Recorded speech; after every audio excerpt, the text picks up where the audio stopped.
E aí galera, beleza? Tarcísio Marinho aqui, sou desenvolvedor sênior, trabalho para uma startup de Nova York há mais de 2 anos e nesse vídeo eu queria compartilhar como que eu fiz para conseguir essa minha primeira oportunidade trabalhando para uma empresa dos Estados Unidos, de Nova York, e contar um pouco de como foi esse até chegar lá, né? Como é que foi isso até chegar lá. Né? Então, eu trabalho mais ou menos desde 2022 nessa startup, né? E em 2022, no finalzinho do ano, eu recebi uma proposta no LinkedIn. Então, a primeira coisa que fez a oportunidade de chegar até mim, não fui nem eu indo atrás da vaga. Os recrutadores vêm atrás de mim me procurando por oportunidades. E isso você consegue fazendo isso se você ajustar o seu LinkedIn de forma correta. Colocar uma boa headline, colocar uma boa descrição, mencionar tecnologias, os nomes dos cargos que você coloca, colocar tudo em inglês. Enfim, um bocado de coisinhas que você ajusta no seu LinkedIn para você conseguir ser notado e começar a ser percebido pelos recrutadores. Os recrutadores começarem a encontrar o teu perfil no LinkedIn e mandar mensagem para você te chamando para participar de entrevistas. Então foi assim que eu consegui minha primeira oportunidade. O recrutador me encontrou no LinkedIn, mandou mensagem para mim, aí eu respondi o recrutador, aí eu comecei a marcar as primeiras reuniões e assim foi. Né? Então a primeira dica para vocês é justamente essa. Você tem que ter um bom LinkedIn para conseguir essas vagas. Hoje em dia, se você não recebe mensagem no LinkedIn, se você não tem recrutadores encontrando você e buscando você, seu LinkedIn está morto, está parado. Você tem que reviver o seu LinkedIn para começar realmente a ter engajamento e começar realmente as pessoas te encontrarem. Não basta você só ir atrás das vagas, as vagas têm que vir atrás de você. Então a primeira dica é essa. Então foi assim que eu fui encontrado, né? Mas de você ser encontrado até você conseguir de fato a oferta e começar a trabalhar, tem um longo caminho. São várias etapas que você tem que passar.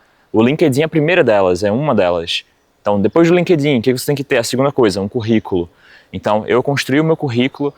Nessa época eu já tinha muito conhecimento sobre currículo, como contar a sua história, como falar de resultado, número, impacto, métricas. Então você tem que pensar a carreira de vocês não como, eu fiz tal atividade, eu desenvolvi um back-end em Java, eu fiz a tela do front-end usando Angular. Você não tem que pensar dessa forma, você tem que pensar em qual impacto você causou. E durante toda a sua carreira, durante todos os empregos que você teve, você tem que parar e se pensar. Qual foi o impacto que eu causei nessa empresa? O que eu agreguei? O que eu de fato melhorei? E em quanto que eu melhorei? E aqui a gente começa a pensar em resultado, métrica, números. Quanto que eu agreguei? Quanto que eu melhorei? Quanto que de fato o meu trabalho impactou e ajudou? Quantas pessoas são impactadas? Quanta velocidade ou quanto produtividade eu ganho? Quanto redução de custo eu agrego? Então você tem que pensar sobre essa ótica. A ótica de o quanto você agrega, o quanto você melhora.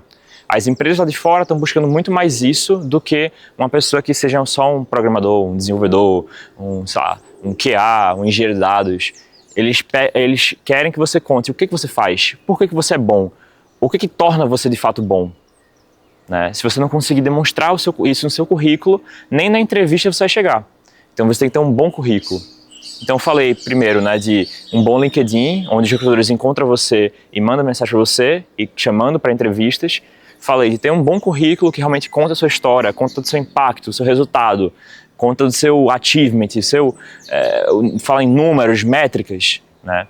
Aí depois disso, né, vamos para as próximas etapas, que são as entrevistas. Então como é que foi as minhas entrevistas? Nas minhas entrevistas, eu tive primeiro uma entrevista que foi com um cara que morava em Londres, um inglês assim bem rápido, né? E ele fazia várias perguntas, era uma pergunta atrás da outra. E tu tem conhecimento de microserviço? Aí eu tenho, eu já trabalhei com não sei o quê. E quando eu tava respondendo, ele já me cortava e ia fazer outra pergunta. Então foi um bate-bola bem rápido de várias perguntas que ele foi me fazendo, várias perguntas técnicas com um aprofundamento técnico muito grande sobre cloud, microserviços, arquitetura, boas práticas de código, e enfim, etc. E tudo isso fez com que eu tivesse que responder muito rapidamente, falar de experiências que eu já tive, falar de resultados que eu já tive, né? Então essa foi a primeira entrevista. Passando dela, já teve uma segunda entrevista que foram com 2 pessoas, né? Então 2 pessoas da empresa pegaram e foram me entrevistar.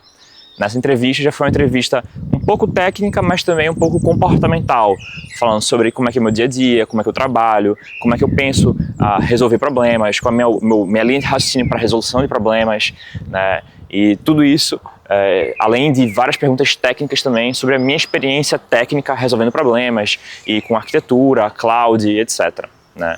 Então é muito importante você estar claro na mente de vocês o que vocês fizeram, quais foram as atividades mais recentes que vocês fizeram, quais foram os projetos, em qual empresa foi, qual o ramo da empresa, o que a empresa fazia, o que você estava fazendo lá dentro nesse projeto, quais pessoas você estava envolvidas, né, as pessoas estavam envolvidas com você no dia a dia.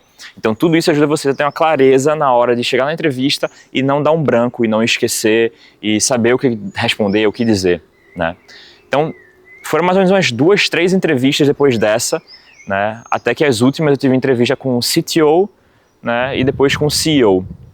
A entrevista com o CTO foi uma entrevista mais comportamental, para saber se eu dava match com o time de fato, né, se eu dava match com o que a empresa estava buscando, com o tipo de profissional que eles estavam buscando. Então era menos uma entrevista técnica, de perguntas técnicas, de você já fez isso, como é que funciona aquilo, e sim mais me conta a tua experiência, quais projetos você participou, me conta um pouco mais sobre como você é no dia a dia, como é que você lida com problemas, né? Como é que você lida quando as coisas não estão indo certo, como é que você lida com conflito entre as pessoas do seu time, como é que você se comunica. Então foram outras perguntas muito mais voltadas à parte comportamental.